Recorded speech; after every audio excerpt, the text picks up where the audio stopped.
Hello dear students, welcome to our YouTube channel Career Planet. I am your chemistry teacher शैली गुरुवानी और बच्चों हम chapter पढ़ रहे हैं एटॉमिक स्ट्रक्चर। तो एटॉमिक स्ट्रक्चर में आज का हमारा टॉपिक रहेगा इलेक्ट्रोमैग्नेटिक रेडिएशंस। ठीक है, ईएमआर इलेक्ट्रोमैग्नेटिक रेडिएशन और इससे रिलेटेड थ्योरी। तो बच्चों इलेक्ट्रोमैग्नेटिक रेडिएशन ईएमआर है ना, इसका जो कॉन्सेप्ट था, इसका जो थियरी था, that theory was proposed by Clark Maxwell, है ना। ईएमआर का कॉन्सेप्ट है क्लार्क मैक्सवेल ने दिया था। अब होता क्या है इलेक्ट्रोमैग्नेटिक रेडिएशन? तो स्टूडेंट्स क्या होता है कि मान लो कोई भी सब्सटेंस है, जैसे मान लो आपने ट्यूबलाइट ऑन कर दी, तो ट्यूबलाइट ऑन कर दिया तो ट्यूबलाइट थोड़ी देर बाद क्या हो जाएगा, वो थोड़ा सा गर्म हो जाता है, स्लाइटली हीट हो जाता है ना। ट्यूबलाइट से अगर हम बल्ब पे जाए तो बल्ब को आपने क्या किया, स्टार्ट किया, तो बल्ब जितनी देर जलेगा उतनी थोड़ी देर बाद में वो क्या हो जाएगा, गर्म हो जाएगा। अब कोई भी चीज, चाहे अगर आप कहें कि ना एक करंट पास करने के बाद कोई फिलामेंट है ना, उसको हमने देखा करंट पास करने के बाद वो गर्म हो जाता है। या मान लो कोई रॉड है, आयरन की रॉड है, लोहे की छड़ है, तुमने उसको रख दिया और गर्म किया, तो गर्म करने के बाद में वो क्या करता है, हीट छोड़ता है। उस हीट को हम कहते हैं रेडिएशन। तो कोई भी हॉट बॉडी है, कोई बल्ब फिलामेंट है, वो क्या करता है, हीट छोड़ता है, एनर्जी लिबरेट करता है। तो वो जो हीट है उसे हम कहते हैं रेडिएशन। और मैक्सवेल क्या कहता है कि वो कंटिन्यूअसली हीट लिबरेट करता है, कंटिन्यूअसली रेडिएशंस को छोड़ता है। तो उस एनर्जी को, उस रेडिएशन की एनर्जी को हम कहते हैं रेडिएंट एनर्जी। क्लियर? तो मैक्सवेल के अकॉर्डिंग पहला जो पॉइंट है वो क्या है, energy emitted by any source, and energy emitted from any source such as क्या है, हीटेड रॉड और filament of bulb through which electric current is passed is always in the form of continuous radiations और waves. ठीक है, energy जो है वो continuous radiations के फॉर्म में है या वेव्स के फॉर्म में है, और इसे हम कहते हैं रेडिएंट एनर्जी। क्लियर? या फिर इसे ही हम क्या कह रहे हैं, ईएमआर इलेक्ट्रोमैग्नेटिक रेडिएशन। अब इलेक्ट्रोमैग्नेटिक रेडिएशन क्यों कह रहे हैं? तो बच्चों ये जो वेव्स है, ये जो एनर्जी है, ये जो रेडिएशंस है, इनमें एक तो है इलेक्ट्रिक फील्ड, दूसरा है मैग्नेटिक फील्ड और तीसरा है पाथ ऑफ प्रोपेगेशन, जो कि तीनों एक दूसरे के क्या है, परपेंडिकुलर है। तो इन वेव्स के साथ, रेडिएशंस के साथ इलेक्ट्रिक फील्ड एसोसिएटेड होता है, मैग्नेटिक फील्ड एसोसिएटेड होता है और पाथ ऑफ प्रोपेगेशन, जो कि तीनों एक दूसरे के क्या है, परपेंडिकुलर। मतलब अगर वेव्स आपकी एक्स एक्सिस में चल रही है तो इलेक्ट्रिक फील्ड क्या है, वाई एक्सिस में 90 डिग्री पे, मैग्नेटिक फील्ड क्या है, जेड एक्सिस में है 90 डिग्री, ऐसे। ठीक है, तो हम कहेंगे these radiations consist of electric field and magnetic field and both are perpendicular to each other and path of propagation. Clear? तो इलेक्ट्रिक फील्ड है, मैग्नेटिक फील्ड है और पाथ ऑफ प्रोपेगेशन तीनों एक दूसरे के क्या है, परपेंडिकुलर है, 90 डिग्री पे है। देन ये जो रेडिएशंस है बच्चों, these radiations travel with the speed of light। तो ये जो रेडिएशंस है ये लाइट की स्पीड से चलते हैं, और लाइट की स्पीड कितनी है, तो हम कहेंगे लाइट की स्पीड है 3 × 10⁸ मीटर पर सेकेंड।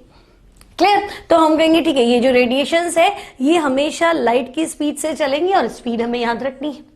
अब बच्चों देखो, रेडिएशंस मतलब सनलाइट मान लो, तो सन से अर्थ पे लाइट आ जाती 8 मिनट के अंदर अंदर, जैसे सनराइज होता है 8 मिनट्स के अंदर अंदर पूरी अर्थ जो है वो सनलाइट से क्या हो जाती, कवर्ड हो जाती। ठीक है, तो स्पीड तो बहुत ज्यादा होगी, तो हमने देखा 1 सेकेंड में 30 करोड़ मीटर चल गया, तो स्पीड बहुत तेज है। ठीक है, अब सन से अर्थ पे जो रेज आती है, तो उन रेज को चलने के लिए मीडियम तो नहीं चाहिए, क्योंकि अर्थ के बाहर तो मीडियम नहीं है ना, स्पेस। तो सन और अर्थ के बीच में कोई मीडियम नहीं है, बट सनलाइट तो आ रही है। मतलब इन वेव्स को चलने के लिए कोई मीडियम नहीं चाहिए। They do not need any material medium for propagation. Clear? तो क्लार्क मैक्सवेल का कॉन्सेप्ट समझ में आ गया है ना, क्या है, इलेक्ट्रोमैग्नेटिक रेडिएशंस। ठीक है, इलेक्ट्रोमैग्नेटिक रेडिएशंस क्या है, तो हम कहेंगे कोई भी बल्ब का फिलामेंट है या कोई भी रॉड है जिसको हमने गर्म कर रखा है, है ना, वो क्या करता है, धीरे धीरे हीट छोड़ता है, एनर्जी लिबरेट करता है, रेडिएशंस छोड़ता है। उन रेडिएशन से रिलेटेड एनर्जी को हम कहते हैं रेडिएंट एनर्जी। अब ये जो रेडिएशंस है इनमें इलेक्ट्रिक फील्ड भी है as well as magnetic field भी है, और दोनों एक दूसरे की परपेंडिकुलर, और पाथ ऑफ प्रोपेगेशन, जिस पाथ में वो चल रहा है ना उसके 90 डिग्री पे इलेक्ट्रिक फील्ड है और उसी के 90 डिग्री पे मैग्नेटिक फील्ड भी है। ओके, फिर चलने के लिए स्पीड कितनी है, तो हम कहेंगे EMR, इलेक्ट्रोमैग्नेटिक रेडिएशंस हमेशा लाइट की स्पीड से ट्रेवल करते हैं और इनको चलने के लिए मीडियम का रिक्वायरमेंट नहीं है। They do not need any medium for travelling. जैसे मान लो साउंड है ना, हम बोलते हैं तो रूम में आवाज क्यों आ रही, क्योंकि हवा है। तो साउंड वेव्स को चलने के लिए क्या चाहिए बच्चों, साउंड वेव्स को ट्रेवल करने के लिए मीडियम चाहिए। तो एक तरह से ये वेव्स ही तो है ना। अब वेव्स क्या है, तो देखो क्या करो, एक पत्थर को पानी में डाल दो तो क्या होती है, लहरें बनती, तरंगे बनती, है ना, रिपल्स बनती। ठीक है, तो वेव क्या है, तो वेव है mode of energy transfer. Energy को क्या कर रहे हो, ट्रांसफर कर रहे हो। तो इलेक्ट्रोमैग्नेटिक रेडिएशंस भी क्या है, मोड ऑफ एनर्जी ट्रांसफर। और हम ओवरऑल इलेक्ट्रोमैग्नेटिक रेडिएशन से क्या है, सराउंडेड है। आप कैसे, तो अब अपने आसपास देखो, आप टीवी देख रहे हो तो टीवी से क्या है, इलेक्ट्रोमैग्नेटिक रेडिएशंस निकल रही है ना। आप क्या कर रहे हो, मोबाइल चला रहे हो, यूट्यूब चला रहे हो, है ना, ऑनलाइन कुछ भी आप देखते हो, इंटरनेट पे कुछ भी देख रहे हो, ठीक है, और लाइव देखते हो। लाइव मतलब जो चीज वहां चल रही है वो चीज आपको आपके मोबाइल में दिख रही है। IPL का मैच देख रहे हो, तो सारी की सारी क्या है, इलेक्ट्रोमैग्नेटिक रेडिएशंस। अब कौन कौन सी इलेक्ट्रोमैग्नेटिक रेडिएशंस हमने पढ़ रखी है, तो बच्चों उनको सीक्वेंस में पढ़ना है। जैसे इलेक्ट्रोमैग्नेटिक रेडिएशंस अगर मैं आपसे कहूं तो आपको क्या, हमने रेडियो वेव्स पढ़ रखा है, विजिबल रेज पढ़ रखा है, अल्ट्रावायलेट पढ़ रखा है, ये सारी क्या है, इलेक्ट्रोमैग्नेटिक रेडिएशन से। तो नेचर में हम अपने आसपास ओवरऑल किससे सराउंडेड है, इलेक्ट्रोमैग्नेटिक रेडिएशन से। क्लियर, चाहे वो टीवी हो, चाहे वो इंटरनेट हो, चाहे वो मोबाइल हो, रेडियो हो, माइक्रोवेव हो, है ना, या फिर क्या बोलते हैं अपन, फ्रीक्वेंसी से FM सुनते हैं हम, है ना, तो एक पर्टिकुलर फ्रीक्वेंसी पे वो FM काम करता है कि इस फ्रीक्वेंसी पे ये चैनल है, इस फ्रीक्वेंसी पे ये चैनल है ना। टीवी भी देखते हैं हम, टाटा स्काई भी देखते हैं, तो बहुत बोलते हैं ना वेदर खराब है तो वो काम नहीं कर रहा, क्योंकि फ्रीक्वेंसी क्या हो रही, मैच नहीं हो रही, है ना, वेदर चेंज होने की वजह से। ठीक है, तो ओवरऑल हम क्या है, इलेक्ट्रोमैग्नेटिक रेडिएशन से सराउंडेड है, तो हार्मफुल भी नहीं है ना। अब कुछ हार्मफुल होते भी है, जैसे क्या बोलते हैं, gamma rays, cosmic rays, X rays. ठीक है, तो उसको हम सीक्वेंस में भी स्टडी करेंगे, कौन कहां सेट हो रहा है। ठीक है, तो इलेक्ट्रोमैग्नेटिक रेडिएशंस तो बहुत सारे हैं। अब उनको एक पर्टिकुलर वेवलेंथ के सीक्वेंस में पढ़ना या फ्रीक्वेंसी के ऑर्डर में पढ़ना, उसे हम बोलेंगे इलेक्ट्रोमैग्नेटिक स्पेक्ट्रम। अब स्पेक्ट्रम मतलब ओवरऑल उसका पूरा का पूरा प्रेजेंटेशन बताना है आपको। ठीक है, जैसे मान लो मैंगो है ना, तो आम तो बहुत सारे होते हैं, ये तोतापुरी आम है, ये दशहरी आम है, ये एक्स आम है, ये वाई है, ये जेड है। ठीक है, तो आम की मान लो 1000 वैरायटी है, 5000 वैरायटी है, तो सारा का सारा है ना रिप्रेजेंट करना, एक एक मैंगो को रखना अपनी खास कैरेक्टरिस्टिक्स के अकॉर्डिंग। तो पूरा का पूरा हमने सेटअप सजाया हुआ, देखो ये हर तरह के मैंगोज हमने यहाँ पे सेट किए, तो ये उसका क्या हो गया, spectrum.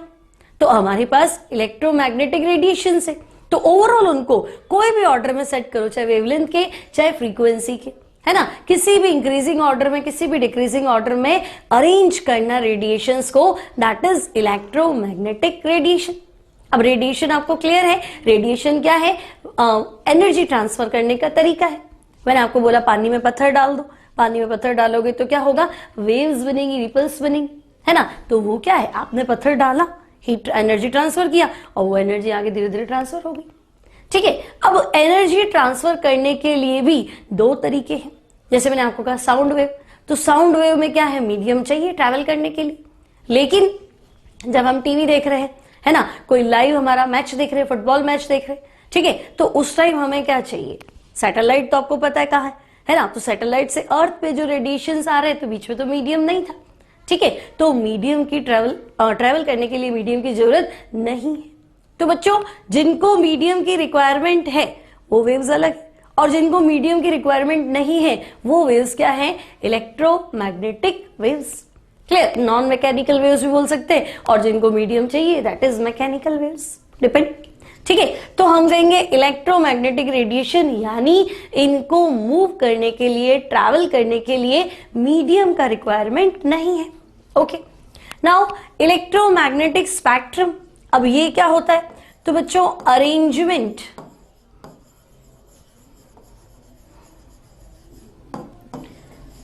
Arrangement of electromagnetic radiations,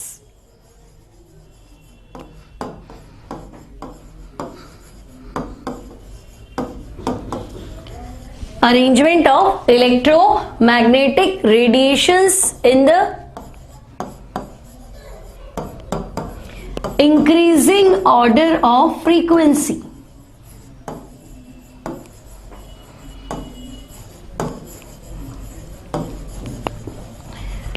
frequency के इंक्रीजिंग ऑर्डर में आपको क्या करना है? अरेंज करना है।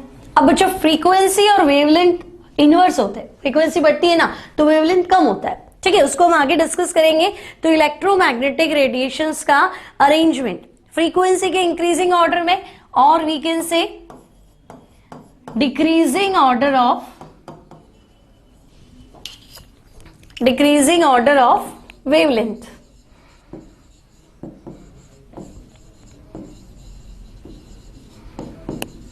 ठीक है, फ्रीक्वेंसी के इंक्रीजिंग ऑर्डर में अरेंज करो या वेवलेंथ के डिक्रीजिंग ऑर्डर में अरेंज करो, इज कॉल्ड, क्या बोलेंगे उसे? तो हम कहेंगे इलेक्ट्रोमैग्नेटिक स्पेक्ट्रम। क्लियर? तो अब हमें जितनी भी वेव्स है उनको एक पर्टिकुलर ऑर्डर में क्या करना है? अरेंज करना है, जिसे हम कहेंगे EMR, इलेक्ट्रोमैग्नेटिक स्पेक्ट्रम।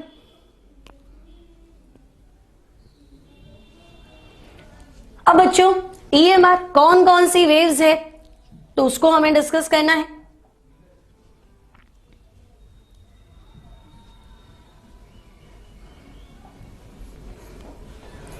नाउ कौन कौन सी वेव्स है तो देखो, हम आपको एक जिंगल बता देती हूं, आप उस जिंगल से सारा लर्न कर सकते हो। देखो जिंगल आपको लिखना है रैम या Ram, IV, UV, X, Y, कॉन। याद हो जाएगा बच्चों, RAM, IV, UV, X, Y, कॉन। अब देखो रैम RA से बनेगा रेडियो वेव्स। क्लियर? RA से क्या बनेगा? RA मतलब रेडियो वेव्स। ठीक है, M तो M से बनेगा माइक्रोवेव्स। I तो बच्चों I से बनेगा इंफ्रारेड वेव्स।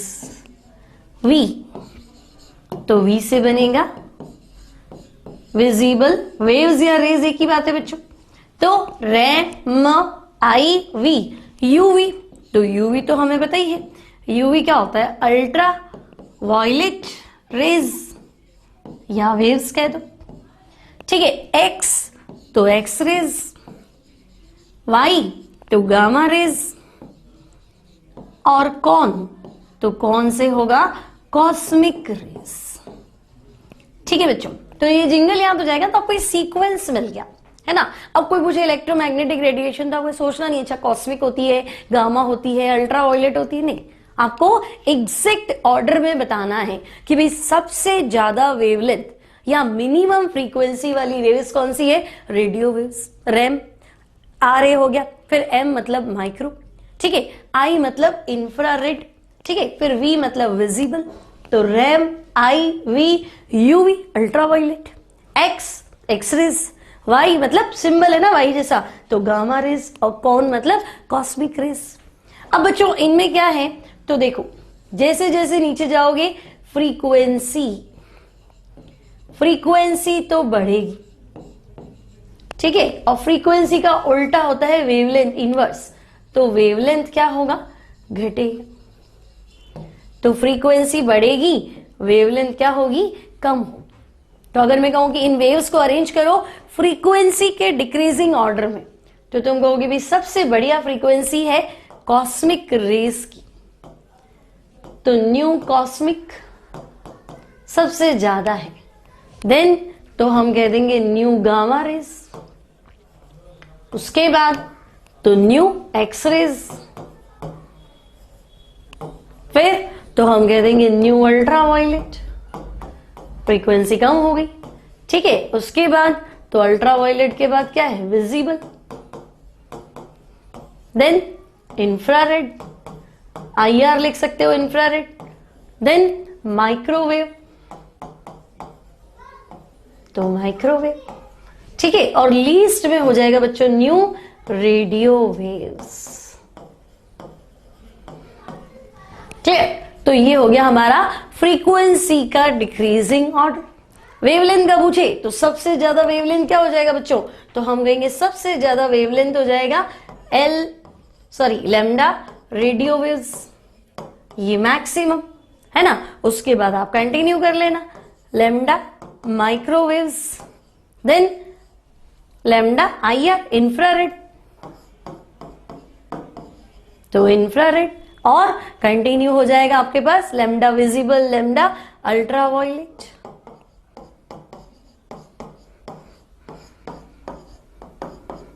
ठीक है, एंड सो ऑन कंटिन्यू हो जाएगा आपके पास। तो ये आपका क्लियर हो गया कि ये है हमारे पास क्या, ये है हमारे पास electromagnetic radiations, wave nature of electromagnetic radiations, concept Clark Maxwell ने दिया था। मैक्सवेल क्या कहता है कि कोई रॉड, हीटेड रॉड है या कोई बल्ब का फिलामेंट है जिसमें से हमने करंट पास किया है, मतलब वो थोड़ा गर्म हुआ है, उसके बाद की बात है ना, वो कंटिन्यूअस क्या करेगा, रेडिएशंस को एमिट करेगा। इन रेडिएशंस को, इन वेव्स को हम, इनकी जो एनर्जी है दैट इज रेडिएंट एनर्जी, और ये जो रेडिएशंस है दैट इज इलेक्ट्रोमैग्नेटिक रेडिएशंस। अब इनमें इलेक्ट्रिक फील्ड है, मैग्नेटिक फील्ड है, दोनों एक दूसरे के, और path of propagation, both are perpendicular to each other, and path of propagation इनके क्या है, परपेंडिकुलर है। फिर हमने देखा कि भाई ये रेडिएशंस लाइट की स्पीड से चलते हैं, और इनको चलने के लिए किसी तरह के मीडियम की रिक्वायरमेंट नहीं होती है। फिर हमने ये पढ़ लिया स्पेक्ट्रम। नेक्स्ट टॉपिक है बच्चों कैरेक्टरिस्टिक्स ऑफ इलेक्ट्रोमैग्नेटिक रेडिएशन। अब भाई कोई भी वेव है ना, उसके कैरेक्टरिस्टिक्स क्या है। फॉर एग्जाम्पल मैं आपसे कहूं वेवलेंथ, तो बच्चों वेवलेंथ क्या है, तो हम क्या करते हैं, एक वेव बना लेते हैं। देखो एक वेव बना दी है ना, वेव बनाओ तो ऐसे वेव बना दी। अब बच्चों वेव में देखो जो टॉप पॉइंट है ये तो है क्रेस्ट, ठीक है, और जो बॉटम पॉइंट है दिस इज ट्रफ। क्लियर? तो क्रेस्ट ट्रफ, ये हो गया क्रेस्ट, ये हो गया ट्रफ। क्लियर? तो वेव लेंथ, लेंथ मतलब क्या हुआ, डिस्टेंस ही तो हुआ है ना, वेव की लेंथ, लेंथ मतलब डिस्टेंस। तो एक वेव में दो कंटिन्यूअस कॉन्सेक्यूटिव क्रेस्ट के बीच का डिस्टेंस कितना है, ये है ना, यहां से लेके यहां तक का distance, this is wavelength. Clear? तो वेवलेंथ को हम कैसे डिनोट करेंगे, तो हम कहेंगे wavelength denoted by lambda. Wavelength is denoted by lambda, ठीक है। अब है क्या, तो हम कह देंगे distance between, distance between two consecutive,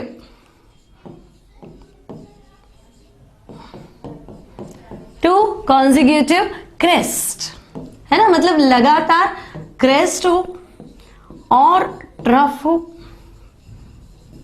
उसे हम क्या कह देंगे, उसे हम कह देंगे वेवलेंथ। ठीक है, अब देखो वेवलेंथ यानी डिस्टेंस ही तो है, तो डिस्टेंस को किस में मेजर करेंगे बच्चों, तो डिस्टेंस को हम मेजर करते हैं किस में, तो डिस्टेंस यानी मीटर ले, ठीक है, छोटा है तो सेंटीमीटर ले, है ना। अब कुछ इलेक्ट्रोमैग्नेटिक रेडिएशन है जिनकी फ्रीक्वेंसी बहुत हाई है, जैसे X rays, gamma rays, cosmic rays, तो बहुत तेज फ्रीक्वेंसी है, मतलब वेवलेंथ बहुत कम है, तो इसको मेजर कर सकते हैं हम एंगस्ट्रॉम। ठीक है, अब एक एंगस्ट्रॉम में कितने मीटर है, तो बच्चों एक एंगस्ट्रॉम मतलब 10 टू द पावर -10 मीटर, या मान लो नैनोमीटर में रिप्रेजेंट करेंगे तो नैनोमीटर मतलब 10 टू द पावर -9 मीटर, या फिर पिकोमीटर में रिप्रेजेंट करें तो 10 टू दी पावर -12 मीटर। तो ये हो गया आपके पास क्या, वेवलेंथ। क्लियर? तो वेवलेंथ हमें क्लियर है कि दो कंटिन्यूअस या तो क्या हो क्रेस्ट या फिर क्या हो ट्रफ, उन दोनों के बीच का डिस्टेंस जो है वो हो जाएगा वेवलेंथ। अब सेकेंड जो पॉइंट है बच्चों that is frequency. Second character जो होता है वेव का दैट इज फ्रीक्वेंसी। अब फ्रीक्वेंसी को हम डिनोट करते हैं new, frequency denoted by new. अब फ्रीक्वेंसी क्या, तो देखो दो वेव्स बना दी, एक वेव्स ये है और एक वेव्स ये है। चलिए अब आपको दिख रहा है कि फर्स्ट वाली वेव जो है थोड़ी स्लो है और सेकेंड वाली क्या है, फास्ट है। तो स्लो फास्ट का क्या मतलब हुआ, तो हम कहेंगे देखो बच्चों स्लो कुछ नहीं है ना, ये फर्स्ट वाली जो वेव है इसकी फ्रीक्वेंसी कम है, लो फ्रीक्वेंसी, और सेकेंड वाली क्या है, इसकी फ्रीक्वेंसी ज्यादा है, मतलब हाई फ्रीक्वेंसी। तो low frequency and high frequency, यानी फ्रीक्वेंसी और वेवलेंथ क्या हो रहा है, इनवर्स। देखो फ्रीक्वेंसी ज्यादा है तो ये डिस्टेंस कम है, और फ्रीक्वेंसी कम है तो लेमडा क्या है, ज्यादा है, मतलब फ्रीक्वेंसी और लेमडा इनवर्स होते हैं। ठीक है, अब है क्या फ्रीक्वेंसी, तो बच्चों किसी पर्टिकुलर पॉइंट से कितनी वेव्स पास हो जाती है, एक second, number of passing waves through a point in 1 second. एक सेकेंड में कितनी वेव्स निकल गई, 2 4 6 काउंट कर लो, है ना। तो जितनी ज्यादा, देखो ये लेमडा बड़ा है तो वेव इसको काउंट कर, ये एक वेव तो ये कम हुई, और यहां देखो ये क्या हो जाएंगी, ज्यादा पास हो जाएंगी। तो उस टाइम का उल्टा, है ना, एक सेकंड में कितनी वेव्स पास हो गई एक पॉइंट से, उसे हम कहेंगे फ्रीक्वेंसी। क्लियर? तो फ्रीक्वेंसी का डेफिनेशन क्या बनेगा, so this is number of waves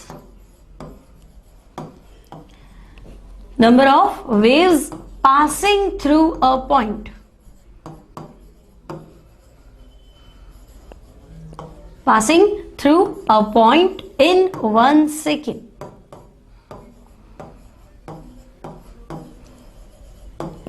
number of waves passing through a point in 1 second, उसे हम क्या कह देंगे, तो उसे हम कह देंगे फ्रीक्वेंसी। क्लियर? अब फ्रीक्वेंसी हो गया। चलो फ्रीक्वेंसी के बाद आपको पता है कि भी फ्रीक्वेंसी और लेमडा क्या है, इनवर्स है। तो बच्चों nu inversely proportional to lambda, frequency और लेमडा क्या है, इनवर्स है। क्या देखा था हमने, देखो फ्रीक्वेंसी ज्यादा थी तो लेमडा कम था, फ्रीक्वेंसी कम है तो लेमडा ज्यादा है, मतलब frequency and lambda are inversely proportional, है ना। अगर ये वैल्यू बढ़ेगी तो ये वैल्यू कम हो जाएगी।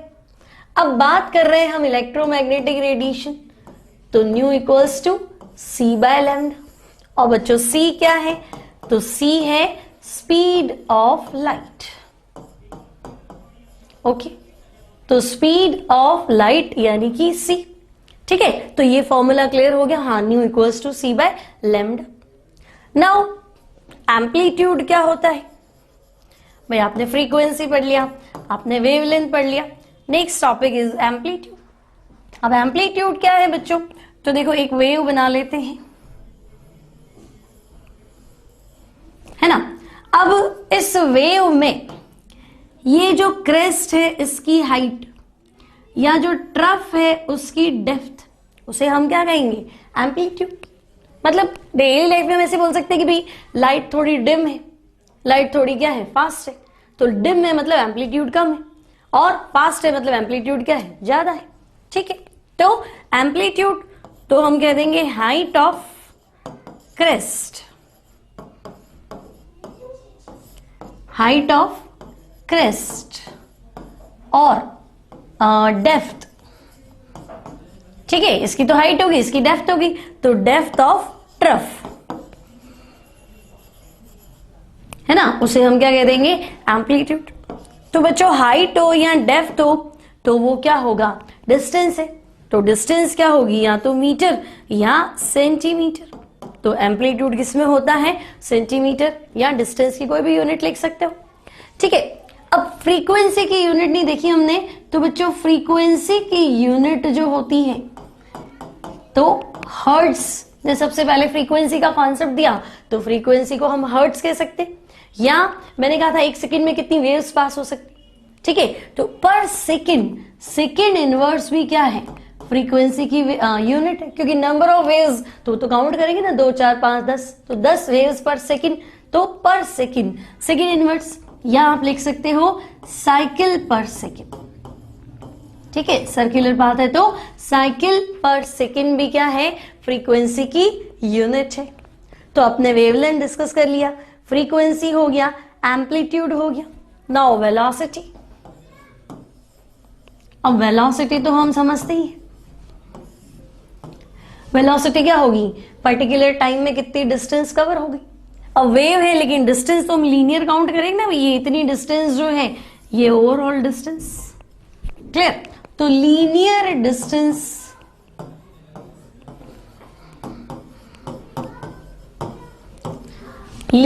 Distance travelled by the wave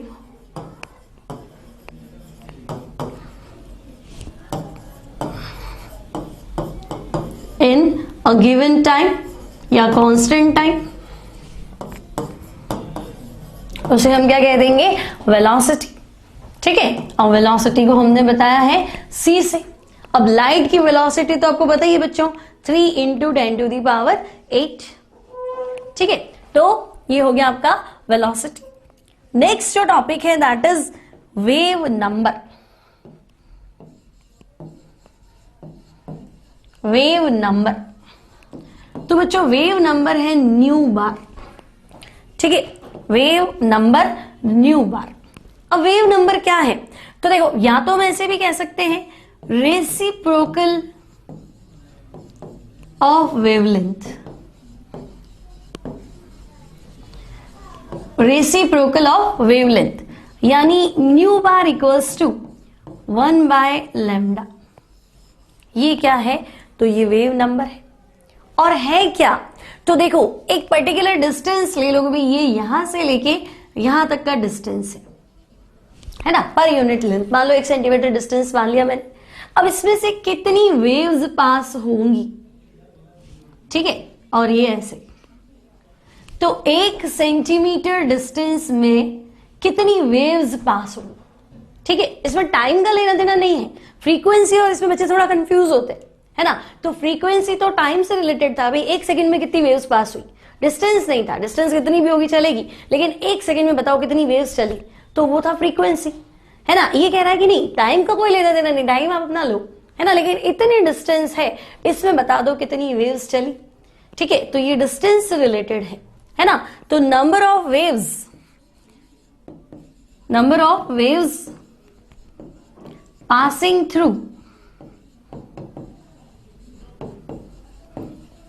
passing through unit length या 1 सेंटीमीटर डिस्टेंस। ठीक है, एक कांस्टेंट डिस्टेंस से कितनी वेव्स जो है पास हो गई, उसे हम क्या कह देंगे, तो हम कहेंगे वेव नंबर। ठीक है, number of waves per unit length भी कह सकते हो, है ना।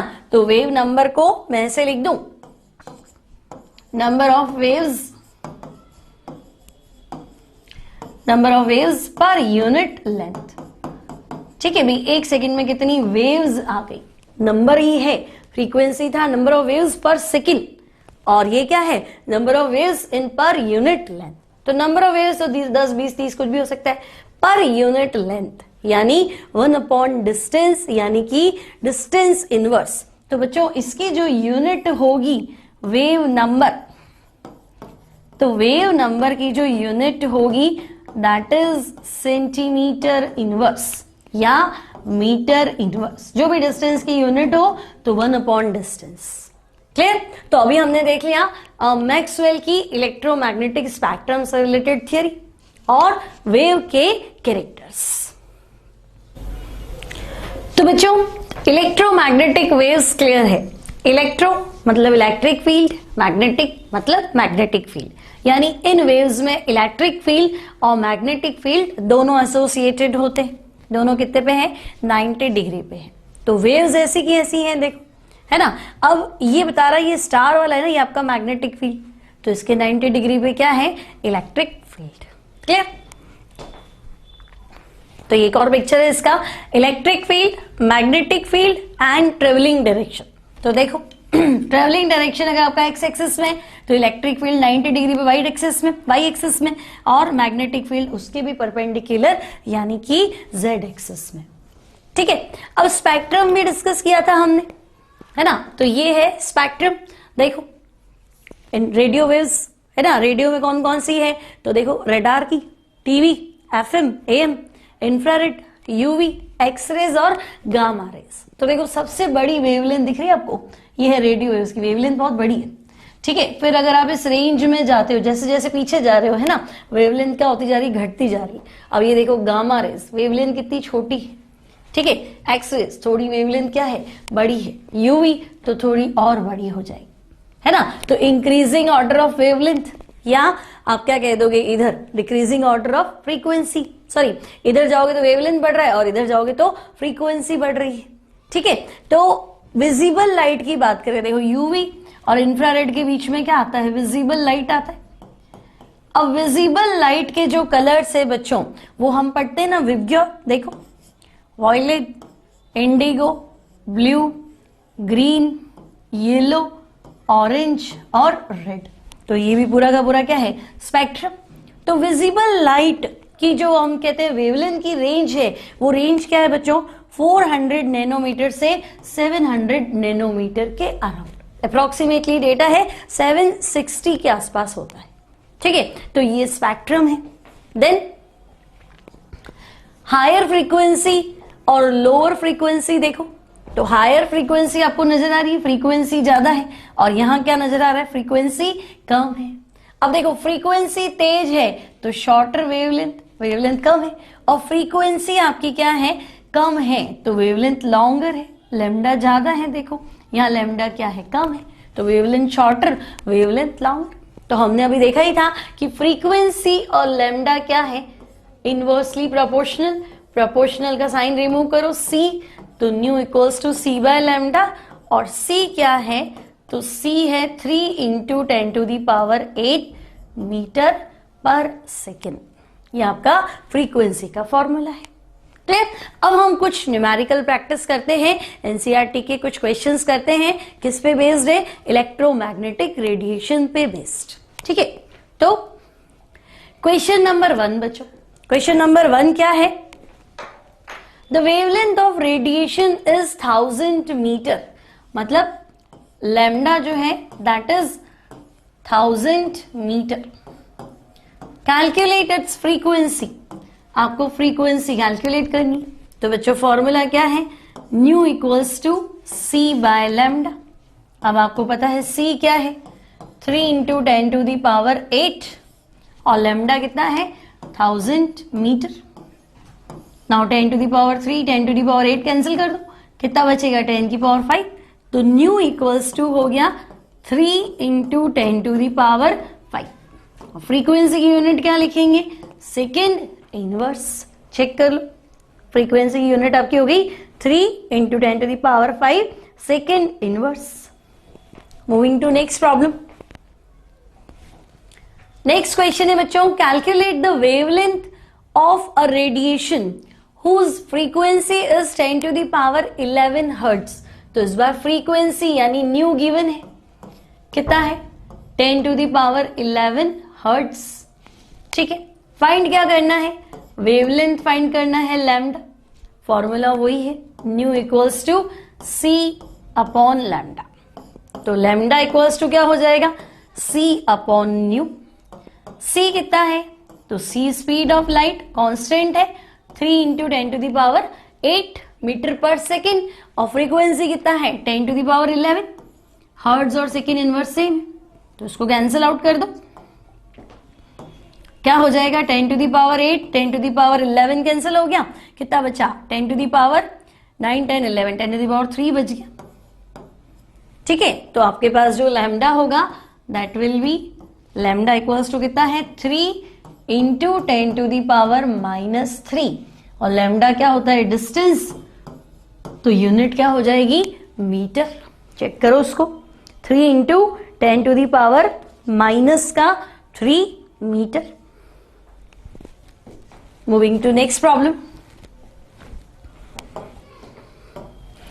अब नेक्स्ट क्वेश्चन है बच्चों, a radio station broadcast at a frequency of 1120 kilohertz. ठीक है, तो फ्रीक्वेंसी आपको दी है 1120 किलोहर्ट्ज। तो किलो को हटाओ, किलो हटाएंगे तो क्या आएगा 1000 आएगा।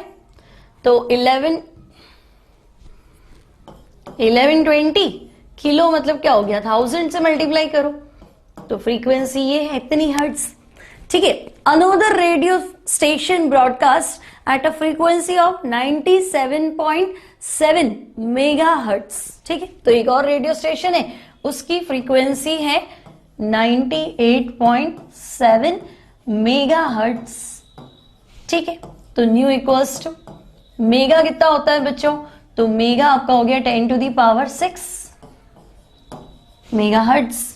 ठीक है, what is the ratio of wavelength of two radio stations.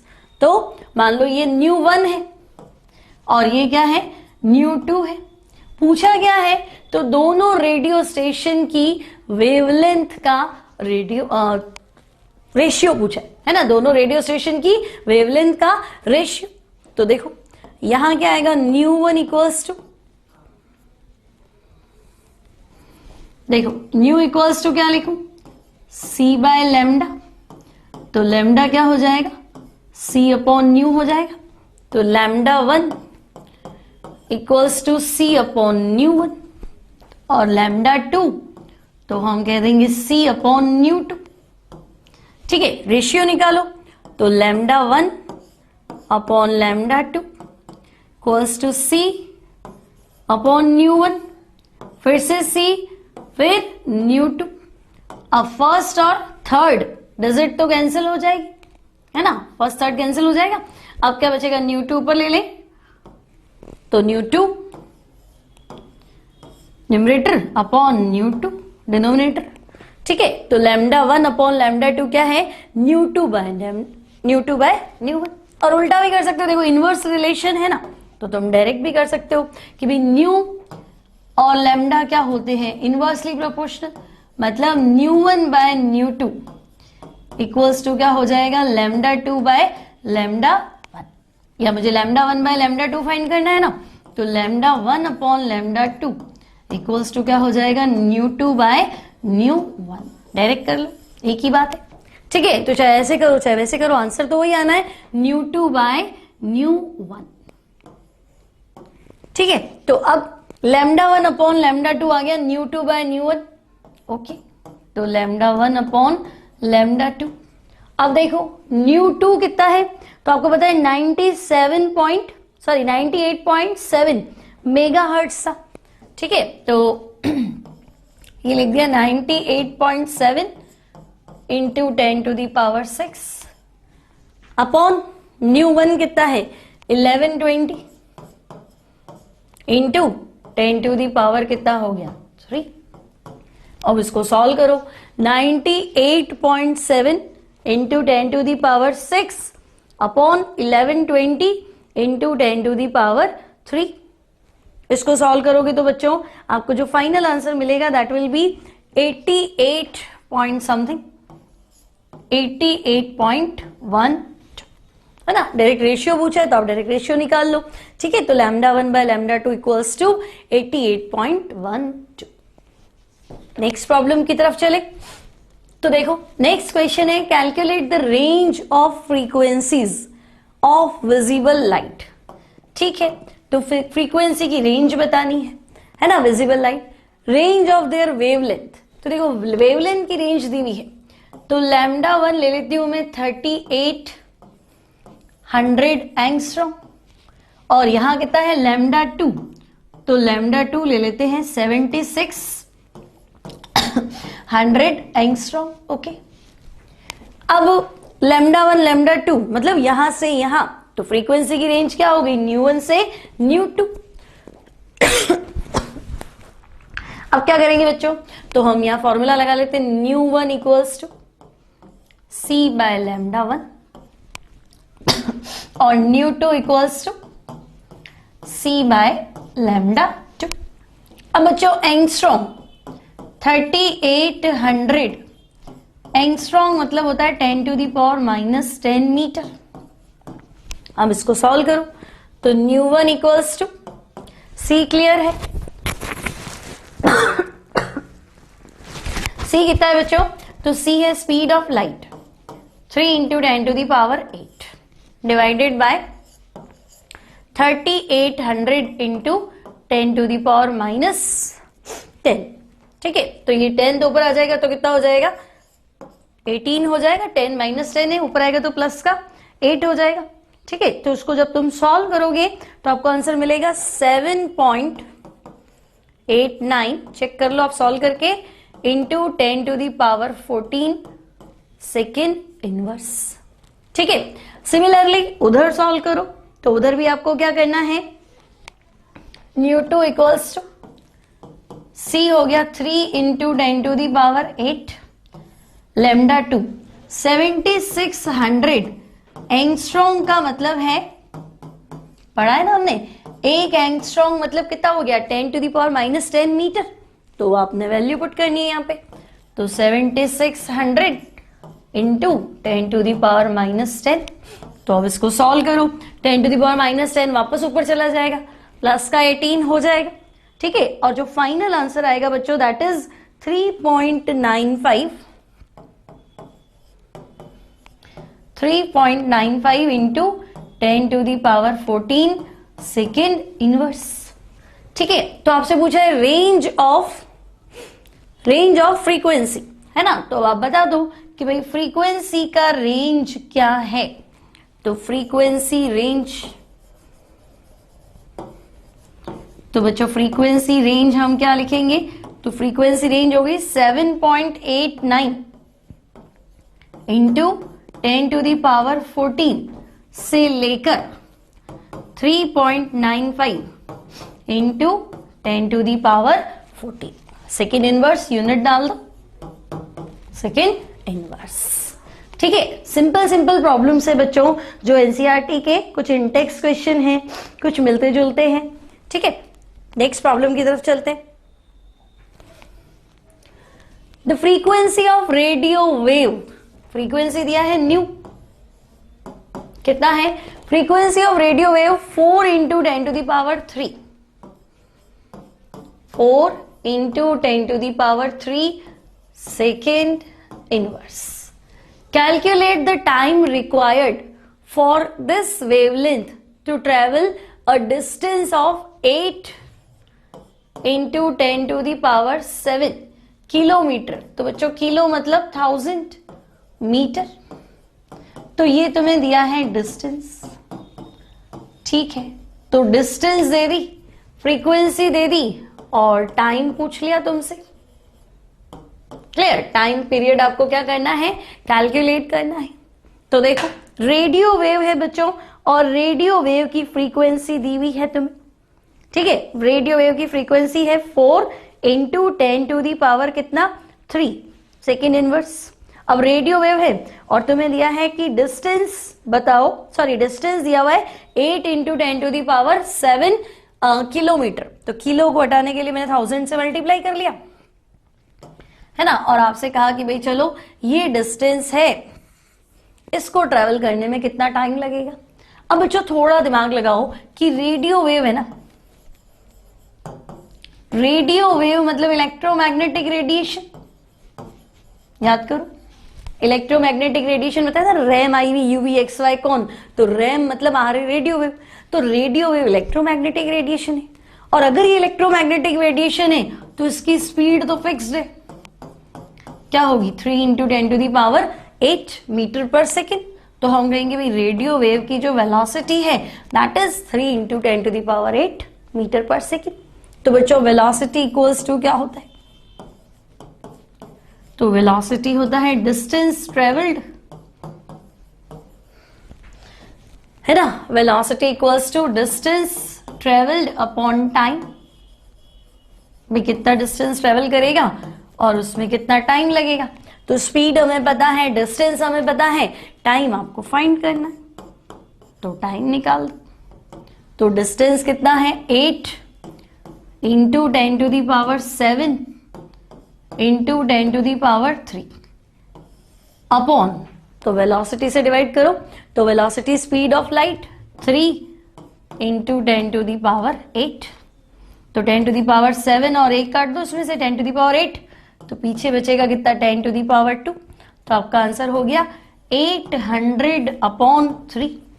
अब इसको सॉल्व करो, 800 अपॉन 3 ये आपके पास आएगा 266 के अराउंड, है ना, 266.6 हो जाएगा सेकेंड्स। ठीक है, क्योंकि मीटर पर सेकेंड है ना बच्चों, और ये क्या था मीटर था, तो जो यूनिट आएगी that is seconds. Clear, simple सा क्वेश्चन है। नेक्स्ट प्रॉब्लम की तरफ चलते हैं। The wave number of an electromagnetic radiation is 400 centimetre inverse, calculate the frequency. तो बच्चों वेव नंबर मतलब न्यू बार, तो वेव नंबर न्यू बार आपके पास कितना है 400 सेंटीमीटर इनवर्स, और आपसे क्या पूछा है फ्रीक्वेंसी यानी न्यू कैलकुलेट करो। ठीक है, अब क्या करें, तो देखो न्यू बार इक्वल्स टू क्या होता है 1 अपॉन लैम्डा, यानी lambda equals to 1 upon nu bar, यानी कि 1 अपॉन 400। ठीक है, तो ये तो आ गया आपके पास वेवलेंथ लैम्डा। अब आपको क्या फाइंड करना है फ्रीक्वेंसी, तो फ्रीक्वेंसी का फॉर्मूला क्या है nu equals to C by lambda, तो न्यू इक्वल्स टू ऐसे लिख दू सी इंटू 1 बाय लैम्डा, तो न्यू इक्वल्स टू सी कितना है 3 इंटू 10 टू दी पावर 8, और बच्चों 1 अपॉन लैम्डा की जो यूनिट है दैट इज 400। न्यू बार क्या है 400, क्या है 1 अपॉन लैम्डा ही तो है, तो 1 अपॉन लैम्डा को मैं डायरेक्ट लिख दूं 400। ठीक है, तो ये आ गया nu bar equals to 4 3 12 into 10 to the power 10 hertz. Check करो, वेव नंबर आपको दिया है ना, वेव नंबर न्यू बार मतलब 1 अपॉन लैम्डा, और 1 अपॉन लैम्डा को डायरेक्ट डाल दो फ्रीक्वेंसी के फॉर्मूले में, nu equals to C by lambda. Clear, next problem की तरफ चलते हैं। Calculate the wave number of a radiation of wavelength 5800 angstrom.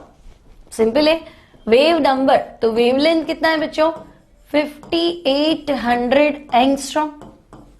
अब तुम्हें पता है एंगस्ट्रॉम मतलब 10 टू दी पावर -10 मीटर, है ना, एंगस्ट्रॉम मतलब 10 टू दी पावर -10 मीटर, तो ये तो हो गया लैम्डा।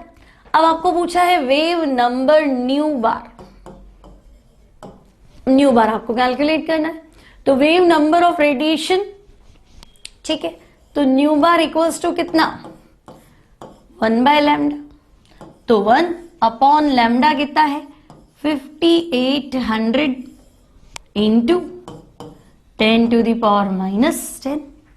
अब इसको सॉल्व कर लो, तो nu bar equals to 10 to the power 10 upon कितना हो जाएगा 58 इंटू 10 टू दी पावर 2, और सॉल्व कर लो, तो 1 upon 58 into 10 to the power कितना हो गया 8, और इजी करना है, और इजी कर दो, इसमें से 100 बाहर ले लो, तो कितना हो जाएगा 100 upon 58 into 10 to the power 6।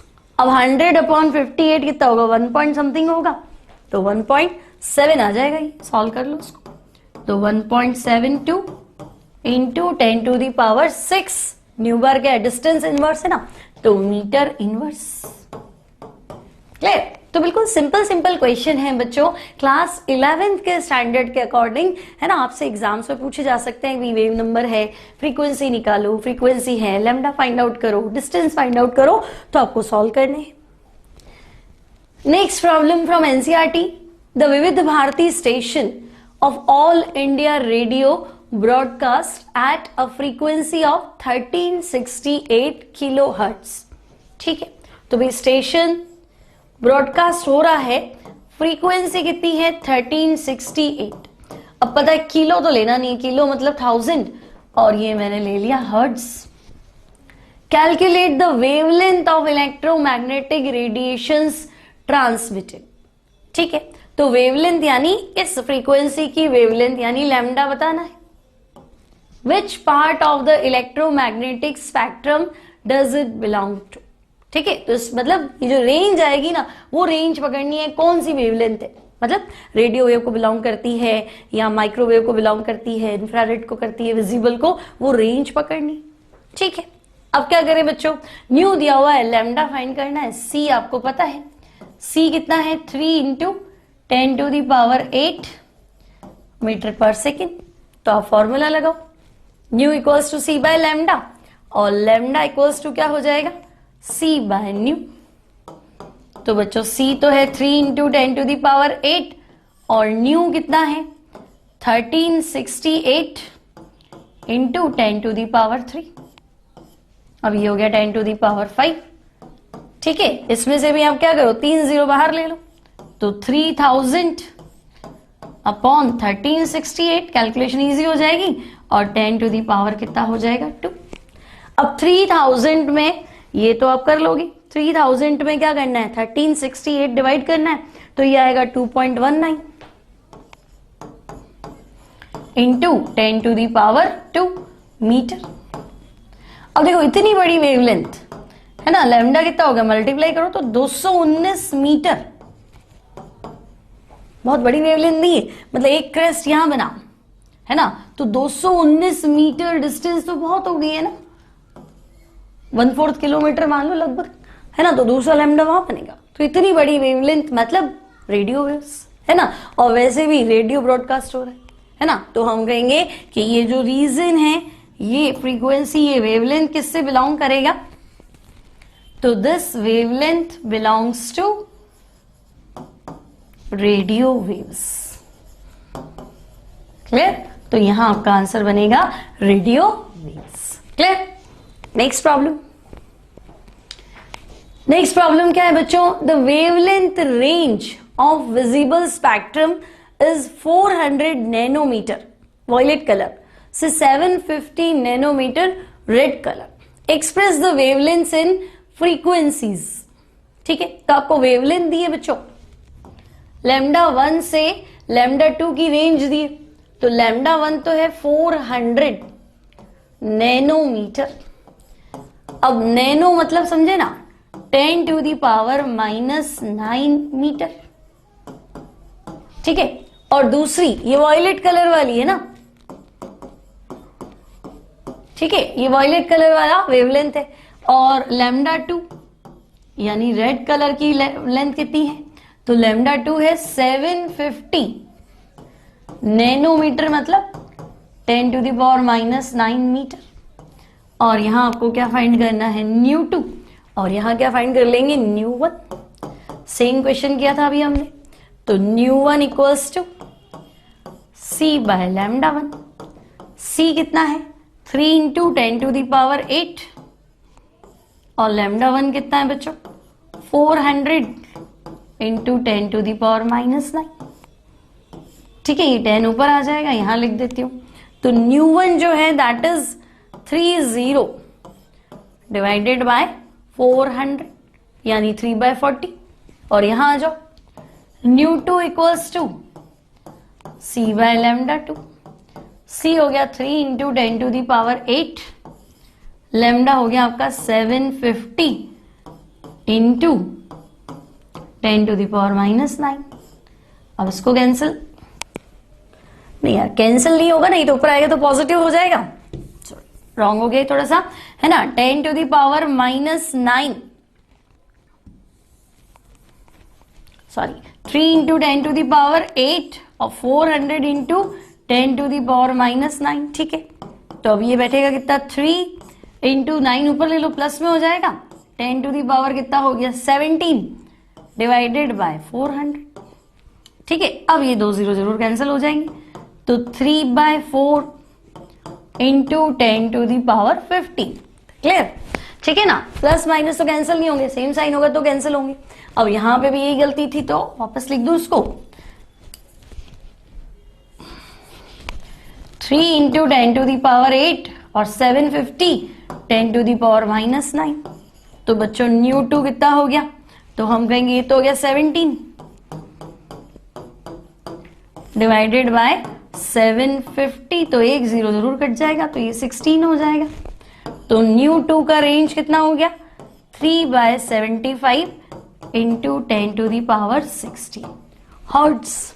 ठीक है, तो 10 टू दी पावर 15 हर्ट्ज से लेके 10 टू दी पावर 16 हर्ट्ज रहेगा वेवलेंथ, सॉरी फ्रीक्वेंसी का रेंज जो है वो ये रहेगा। ठीक है, नेक्स्ट प्रॉब्लम की तरफ चलते हैं जो हमारा लास्ट क्वेश्चन है। Calculate the wave number and frequency of radiation having wavelength 5800 angstrom. ठीक है, तो वेवलेंथ दिया है 5800 एंगस्ट्रॉम, यानी कि 5800 into 10 to the power -10 metre, ये हो गया आपका लैम्डा। अब क्या पूछा है बच्चों, वेव नंबर एंड फ्रीक्वेंसी। तो वेव नंबर न्यू बार, ये हो गया 1/लैम्डा, तो 1/5800 इंटू 10 टू दी पावर -10। अब और सॉल्व करो तो कितना हो गया, 10 टू दी पावर 10 अपॉन 5800, है ना। अब क्या करें, 10 टू दी पावर 10 और 2 जीरो कैंसिल कर दें तो 10 टू दी पावर 8, और इसको हम ऐसे लिख दें 100 into 10 to the power 6 divided by 58। तो ये थोड़ी देर पहले ही सॉल्व किया था, 1.72 10 to the power 6 nu bar. Metre में है ना ये, तो मीटर इनवर्स। तो बच्चों ये आ गया हमारे पास वेव लेंथ। अब क्या पूछा है, फ्रीक्वेंसी न्यू, तो न्यू इक्वल्स टू हमें क्लियर है c/लैम्डा, तो न्यू इक्वल्स टू c कितना है 3 into 10 to the power 8, lambda कितना है 5800 10 टू दी पावर -10, ऊपर जाओगे प्लस का हो जाएगा, तो nu equals to 3 into 10 to the power 18 divided by 5800। सही है, कैलकुलेशन बच्चों थोड़ी फास्ट बनानी है, हमें ध्यान रखना। अब ये 2 जीरो उड़ाओ यहां से, 10 टू दी पावर कितना हो गया 16। अब देखो न्यू 2 जीरो यहां ले लेते हैं तो ये कितना हो गया 300 डिवाइडेड बाय 58, है ना। तो 2 जीरो इधर डालो तो ये 10 टू दी पावर कितना हो गया 40। अब 300 डिवाइडेड बाय 58 तो कर लोगे ना बच्चों, है ना। अगर 50 से भी अगर मैं चलूं तो 50 100 कितनी बार, 6 बार जाएगा, तो 50 होता तो 6 बार जाता, 58 है तो आंसर 6 से कम हो जाएगा। ठीक है, तो उसको सॉल्व कर लोगे तो तुम्हारे पास आ जाएगा फ्रीक्वेंसी 5.1। ठीक है, इसको सॉल्व करोगे तो आंसर मिलेगा 5.1, 6 से कम हो जाएगा ना, तो 5.1 into 10 to the power 14 second inverse. Clear? तो बच्चों ये आज का हमारा टॉपिक था जिसमें हमने पढ़ा इलेक्ट्रोमैग्नेटिक रेडिएशन, उनके कैरेक्टरिस्टिक्स, स्पेक्ट्रम, ठीक है, और वेवलेंथ, फ्रीक्वेंसी, वेव नंबर और वेलोसिटी ऑफ लाइट, ठीक है, और टाइम पीरियड, इनसे रिलेटेड क्वेश्चंस। ठीक है, आई होप आपको समझ में आ गया होगा। सिंपल सिंपल क्वेश्चंस है एनसीईआरटी में इस टॉपिक से रिलेटेड। ठीक है, अब अगर लेक्चर अच्छा लगे तो आप लाइक करेंगे, अपने फ्रेंड्स के साथ शेयर करेंगे और करियर प्लैनेट चैनल को सब्सक्राइब करेंगे। तो मिलते हैं नेक्स्ट लेक्चर में प्लैंक्स क्वांटम थियरी के साथ। Till then take care and good bye.